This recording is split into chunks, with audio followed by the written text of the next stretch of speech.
স্ক্রিনে যে ছবিগুলো দেখতে পাচ্ছেন এগুলোর সাথে অনেক স্মৃতি জড়ানো। আজকে ভোরবেলাতে সেই স্মৃতি জড়ানো আমার বাগান থেকে আর কি সেই ধুমড়াটা কেটে ফেলেছি, কারণ এটা কাটার সময় হয়েছে। তারপরও কিন্তু অনেক খারাপ লেগেছে কাটতে, কারণ এটা সেই ছোট্ট ২ পাতা যখন বের হয় তখন থেকে আর কি যত্ন করে বড় করেছিলাম।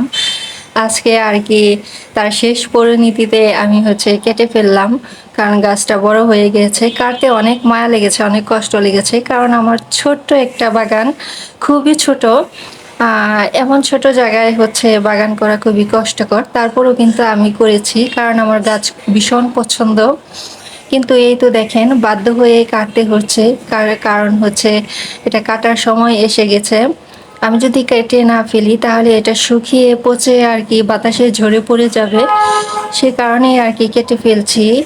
ধুমড়াটা এই গাছ থেকে অনেকগুলো ধুমড়া খেয়েছি, আর একটা রেখেছিলাম বিচি করার জন্য, যাতে করে আমি পরবর্তীতে আরও টবে লাগিয়ে দিতে পারি। তো বেশ বড় হয়েছিল, এটা শুকিয়ে যাওয়ার কারণে আর কি একটু ছোট হয়েছে, তবু কিন্তু অনেকটা বড়।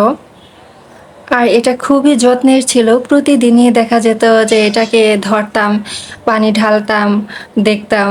জানালা যখন খুলতাম, জানালা দিয়ে আর কি দেখা যেত। তো আজকে এটা কেটে ফেলেছি, আর এটা কিন্তু আমি দেখতে পাবো না। সাথে পুঁইশাক গাছ আছে, এটা কেটে ফেলবো না, এটা থাকবে। এটা থেকেও মাশাল্লাহ অনেক খেয়েছি আলহামদুলিল্লাহ। তো আল্লাহ তাআলা এই ছোট্ট জায়গাতে অনেক কিছুই দিয়েছে।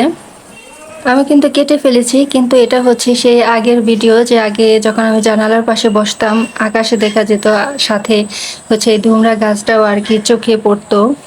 যেহেতু একটা ছিল অনেক বড় হয়েছিল, সবার নজরেই পড়তো, আশেপাশের বিল্ডিংগুলো থেকেও আর কি তাকিয়ে থাকতো। তো সেই মুহূর্তগুলো আর কি শেষ হয়ে গেল। তো সামান্য হতে পারে কারো কাছে, এটা সামান্য, অতি সামান্য বিষয় হতে পারে, কিন্তু আমার কাছে অনেক বড় একটা বিষয়।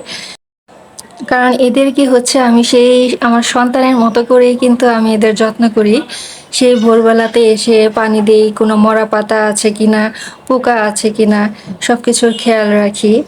তো এই ছোট জায়গাতে অল্প মাটিতে কিন্তু গাছ গড়ে তোলা অনেক কঠিন। তারপরও আলহামদুলিল্লাহ আমি আর কি করার চেষ্টা করি। এটা আমার আরেকটা বারান্দা, এখানে কোনো সবজি গাছ নেই, তবে এখানে প্রয়োজনীয় টুকিটাকি গাছ আছে। নিম গাছ, টক পাতা, মেহেদি পাতা, তুলসী পাতা, আরও বেশ কয়েকটি গাছ আছে সৌন্দর্য বৃদ্ধির জন্য। তো সকালবেলা যখন ঘুম থেকে উঠে বাগানগুলো তে আর কি আসি, গাছগুলো দেখি, পানি ঢালি, খুবই ভালো লাগে। অন্যরকম একটা পরিবেশ। শহরের ৪ দেয়ালে রুমের ভেতর আবদ্ধ থেকে যখন এই বারান্দাতে দাঁড়াই, খুবই ভালো লাগে। সবুজে ঘেরা পরিবেশ। তো আজ এই পর্যন্তই। ধুমরার বিচিটা ভেতরে কেমন হয়েছে সেটারও আপডেট দেব। আজ এই পর্যন্তই। আল্লাহ হাফেজ।